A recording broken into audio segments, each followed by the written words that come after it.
please not break any other bones before our next visit, okay?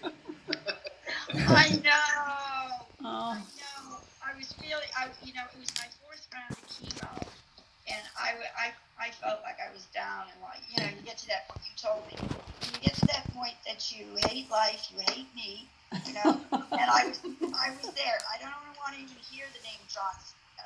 I was pretty bad.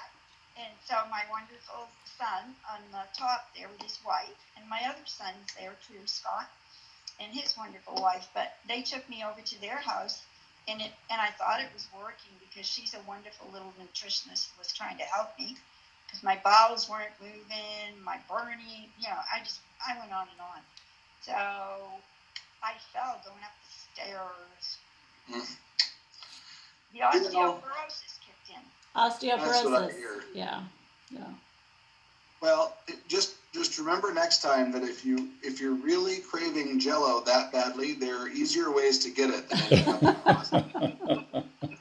We can arrange that otherwise. Yes.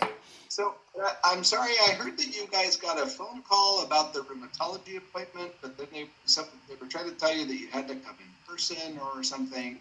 Yeah. So I just spoke to my friend Dr. Hong, who is a rheumatologist here, and she said that she's not sure why somebody told you that you would need to come in person. Well, that was the initially, but then they said once they understood she was in the hospital and then in the nursing home, they said, okay, well, once she gets to the nursing home, let us know and then we can arrange for a Zoom call. And then so I've been calling every day since then to say, okay, can we get this thing scheduled? To get, and I haven't been, nobody's been calling me back. So.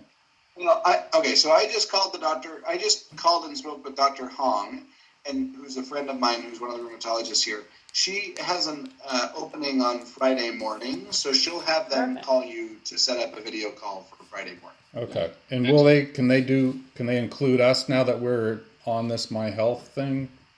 Yeah, you should be able to participate in that call the same way you're participating in this call. Okay. I guess I should be careful not to promise 100%. I suppose it's possible there's somehow some different functionality for ours than theirs, but I can't imagine that would be the case. They just would need to know to invite us. That's all. Yeah. Oh. So I would just, Ms. Aguila, when you get the phone call to formally schedule the appointment, just let them know that you're going to have two other parties that want to join onto the call as well. Okay. And then that way, if they have to specially set something up in the background. Thank you for arranging that. Sure. So, and then I know that they've been working on getting you a biopsy up there as well. The biopsy, I still think that, as I explained to you last time, that's generally the, that sort of standard protocol is that when we thought that we had gotten rid of the cancer entirely, and then we find out that there's still some evidence of it. Usually what we do is to go ahead and biopsy that and see what the biopsy shows. Having said that, especially with the setback with the hip fracture and everything else, if for some reason that's going to be difficult or complicated, or they don't think it's safe, or it's going to take a long time or whatever, I think it's fine to start the immunotherapy even without the biopsy, although formally speaking, I'd prefer to have the biopsy if we have a choice. Okay. I was wondering that. Yeah. It's kind of an important oncology rule of thumb that in fact, there's a doctor who used to work here who was kind of one of the Yodas of oncology here, and he has a set of his rules of oncology that's in our main hospital workroom. And one of those 10 rules of oncology is always biopsy with insurance. Yep. Basically, it's just an insurance policy in case, by some bizarre happenstance, there's some other different process that got started right as you were getting your chemo for the colon cancer. It's very unlikely, which is why in this particular circumstance, I'm comfortable proceeding with the immunotherapy even if we don't have the biopsy done. But if they can do the biopsy quickly and safely, then, Sure. Okay. Why not? And as I was sharing with, I don't know if he's Dr. Miller or David Miller, whoever it could be earlier, but so she's right across the street from the Lodi oncologist, Dr. Mehdi's office. And just directly across the street. And then like 2 doors down from the hospital. But right now she's not very mobile. You know, she did sit in a chair for 30 minutes or whatever. So, you know, even to get the immunotherapy, there's going to be a logistical challenge. Well, and that's the other thing. I mean, I want to be careful because there's a, you know, um, I don't want to downplay the importance of getting started on the immunotherapy, but at the same time, you do have to strike. There is a balance to be struck, right? Mm-hmm. So normally, after a big time surgery like that, we would advise people to wait about 4 weeks before they start chemotherapy. Now, having said that, this is a little bit of a different circumstance for a couple of reasons. One is because this is immunotherapy, not chemotherapy, and immunotherapy is probably less likely to cause the kinds of problems in this setting that would really worry us in terms of starting the therapy too quickly. And the second one is that I think it is, you know, based on the findings on the scans, I think it is important to get started sooner rather than later. But even having said all of that, I'm not so much worried about the side effects of the immunotherapy per se. Those can be problematic, as we've discussed, but but it's not so much that those are particularly concerning in the setting of having a surgery.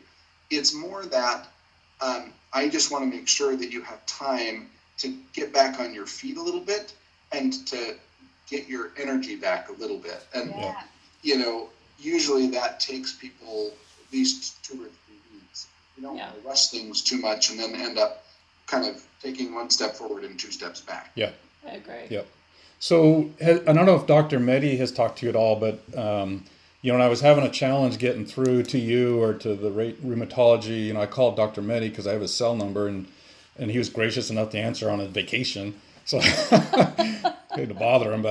And I think he's getting back tomorrow, but I was cautious. I didn't want, you know, I mean, you're in the lead. I don't want him to go off rogue, you know, and but I've been trying to be polite to him, and you know, because he's like, oh, well, I'm moving forward with immunotherapy. We're going to start next week, and I go, well, wait a second. The rheumatologist, we wanted to kind of get some counsel from the rheumatology, and he's like, and then in the biopsy, and he's like, oh, we don't need the biopsy, you know, and he's ready to roll forward, which I'm grateful for, but. Yeah, I mean, I think he's, as I said, I think he's probably right on the biopsy. I mean, you know, there's kind of a spectrum of how conservative oncologists are about how important they think biopsies like that are. And because in the majority of cases, not the majority, but in a large portion of cases, it's something like this, where you're pretty confident about what's going on, and really the biopsy is more of a sort of an insurance than anything. Yeah. Wired conservatively, not politically conservatively, but just sort of my constitution Gotcha. is conservative. Gotcha. And so I tend to like the biopsy. Some people don't, you know, think it's as big of a deal. In this case, I think it's flexible. Sure. If we can get it, I think it's a good idea. Even if we get it after the first dose of immunotherapy, I don't really care. Sure. Like if she needs a little bit of time to get back on her feet and gets the first dose of immunotherapy and then gets the biopsy, you know, afterwards, even in the frankly hard to imagine scenario where it turns out not to be cancer, it would be, or to be some other cancer or whatever, it would not be the end of the world to get a dose of immunotherapy anyway, in most cases. And so anyway, I think there's flexibility, and I agree with Dr. I think the main call, which you guys can make with Dr. Mehdi, and there's no right answer to, is just making sure that she has time to get enough strength back that she can, you know, go and get a therapy, which could have side effects. It's not, as we've discussed, it's not like chemo, where, you know, chemo knocks pretty much everybody down a few pegs every time they get it. Yeah. Immunotherapy doesn't do that. A lot of people get immunotherapy and really don't have side effects to speak of, but there is still the possibility that side effects could develop, and we want to take that, you know. Sure.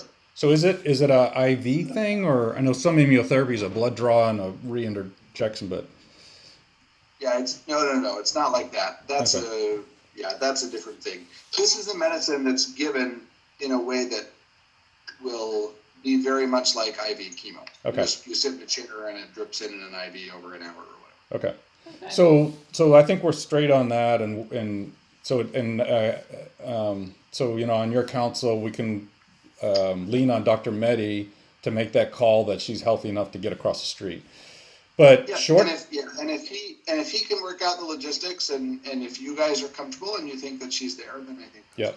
Whether okay. that's this week or next week or Yeah. whatever. So probably the short term thing is, this stomach pain and the back pain and I mean that's on top of the hip and again like she said she was having these issues before falling down the stairs. And she ended up in ER the Saturday before she fell down the stairs. She was in ER and that's when we moved her into with us. And then was here with us Sunday, Monday, Tuesday, Wednesday, Thursday and fell down the stairs, but was really having a rough time that week Oh, with stomach issues, with the back pain, and so short term is there, we trying to figure out how to address that to improve the the comfort, but not sure. There's not really a doctor seeing her. There's one for the whole facility at Vienna, but he's not really he's betwixt between because she's a cancer patient, but she's also an orthopedic patient. patient. Yeah. So I mean, oh, go ahead. I'm sorry. My question, Dr. Meddy, because the fourth round of chemo did me in, not that the others were great, but the first couple I was like, wow, I can do this. And I certainly started to lose my appetite. I haven't been here very long, and I've lost 8 pounds since I've been here, and 15 when I was doing the chemo. So when that burning comes, and then the nausea and everything, of course, I'm wondering, oh, this must be that chemo's doing this to me. But of course, now I'm wondering, is it the cancer that's just causing all this pain, that lung pain? Yeah, it's a totally fair question. So I think it's unlikely that the chemo is having any direct effects this far out from your last dose. So I think that's probably unlikely. It is totally possible, just based on where we see that what looks like cancer on the scan. Based on where we can see that, I think it is possible actually that the cancer is what's causing the pain. And so again, that gets back to the reason that I was saying at the beginning. That's part of the reason that I'm more flexible on the biopsy, and that's also the reason why I think that basically starting the immunotherapy as soon as Dr. Meddy and you decide that you're ready, part of the reason that I think that's a good idea is because starting the immunotherapy may actually help you feel better. That's good, because then maybe I could, eat. Even sometimes, even when they give me, I forget what it is. They get so many pills, but the nausea pill, I still can have nausea, even when I'm trying to eat. So I'm eating very lightly, but one of my beautiful daughter-in-laws there has got me on a fiber-rich diet, and even though I got just a little bit in there. Yesterday, for the first time, even though they did a suppository, they were able to empty me out a little bit. Yeah. So I think you're doing all the right stuff, and I think that really at this point so we've set up the call with the rheumatologist, and then really the biggest thing is just going to be figuring out when you've reached that right tipping point to go ahead and get started on therapy. So because you're right, they can't work the PT, the physical therapy with me, because I get clammy and nauseous. I've only, since the operation, they were able to get me in the wheelchair yesterday for a half an hour. So I do feel, and they say here, that I am certainly strong enough they say I'm just going to come through it, but they don't understand the cancer. But they're saying the PT part, that I do have a lot of strength, and I believe that. I mean, it's very painful, but so I'm not worried about, I don't know how long that would take. I don't know if that means 2 weeks, a month, or whatever. So I can see that is very much a reality.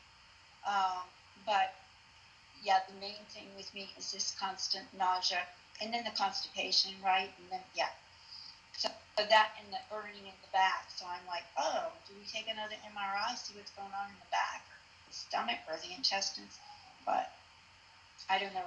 Yeah. Well, and it's a totally, the idea of an MRI of the back is actually a totally fair idea. I mean, I think at this point it probably makes the most sense, because what I do not hear, I know that you are weak overall, in just in the sense that you don't have much energy. But what I don't hear is you saying that you have, for instance, weakness in the legs, meaning like you can't get them to do what you want to do, right? I have No, not they heard that. say, no, they're surprised at it. All of the injuries are on the right side. They're very surprised at the strength I have on the left side. And I don't hear you saying that you have numbness either in your backside or in your legs, correct? No, some tingling in my feet, but I try to keep them, pushing them up and down. But some in my feet, not my leg, not my back. No, And are you able to control your bowels and your bladder? no, not at all. Tell me about that. Well, the minute I take any, but that was happening. That was happening quite a bit once I started the chemo. I was juicing a lot. I'm not now, but 5 times a day or something, I was doing some strong juicing. But as soon as I would drink anything, it would go right out. So, I lost bladder control there. And then as far as the bowels, they don't move unless they do a suppository. They did one at the hospital, I had gone a week or so, and then they did one when I was at the county hospital, and then they've done one here, but just to be clear though, what we're talking about is that you're constipated, but you're able to control whether you have a bowel movement or not in the moment. Is that right? trying to think, because those bowels have been so tricky where they've been so blocked out. And then they give me the suppository, and it's the suppository that kind of pushes it out. Yeah, but she doesn't have bladder control, so she's been leaking and, not able to control bladder for a while. Yeah. I see. But then constipated. Sorry? But then constipated at the same time, and we were having to use the Miralax. That was happening before she got on the Norco. Yeah. She was having I mean, the only reason I'm bringing all of this up is because the pain in your back can be due to all kinds of things. It could be due to the cancer. It could be due to the same fall where you hurt your hip. It could be due to being in the bed a lot. And I think it sounds to me like it's probably some combination of those things. But the other thing we always want to have in mind is whether you could have that the tumor could be pressing on something in your back, like in your backbone. And so if you were having numbness in your feet, I mean, it's hard because you were on oxaliplatin, which can cause numbness and tingling in your feet. But if you were having difficulty getting your legs to do what you wanted them to do, or if you were having new problems with control of your bowel and bladder, which it sounds like most of the problems that you have go back a ways. Yeah. Then if there were new or worsening things, then we probably would get an MRI of your back. But if things are stable or improving since over a long time, then I think the best thing is to just get you started on the immunotherapy. Okay. So just to sum all of that up, and actually I just want to look because I got a text from the rheumatologist. Okay. So just so you know, sort of a long story, but I had spoken to one rheumatologist who was going to get you in on Friday, but it turns out that your case has actually been referred to. There's a rheumatologist who specializes in rheumatologic side effects from immunotherapy, and your case had already been scheduled with, or your case had already been assigned to her. So she now knows about the thing with the video visit, and she's going to work on getting you scheduled in her clinic. So it'll happen soon. It just may not be Friday morning. Okay. Was that Quasimodo or something like that, or? Yeah. Okay. Yeah. Okay. So have that appointment. Keep working on physical therapy and on your nutrition, and then if you can get the biopsy, great. If it doesn't work out right now, that's okay. And then get started on the immunotherapy there with Dr. Mehdi. And then why don't we see you back again by video visit like this in 3 or 4 weeks, hopefully once you've had your first dose, and we'll just kind of check in and see how things are going. Okay. All right? Yep. Okay, good to see you guys. Thank you. Thank you for your time. Dr. John. Okay, thanks. Okay. All right, bye-bye. We lost Scott there. Yeah. Oh, there he is. No, I'm here. I didn't want the distraction of me running around. We had to get in the car. Oh, okay. we're headed to look at a house. Oh, good, good, Yeah, where is it? San Clemente. nice. Oh, It's, okay. a 45-minute drive. Yeah, Yeah, yeah. nice. It's gonna take a while. Yeah. Our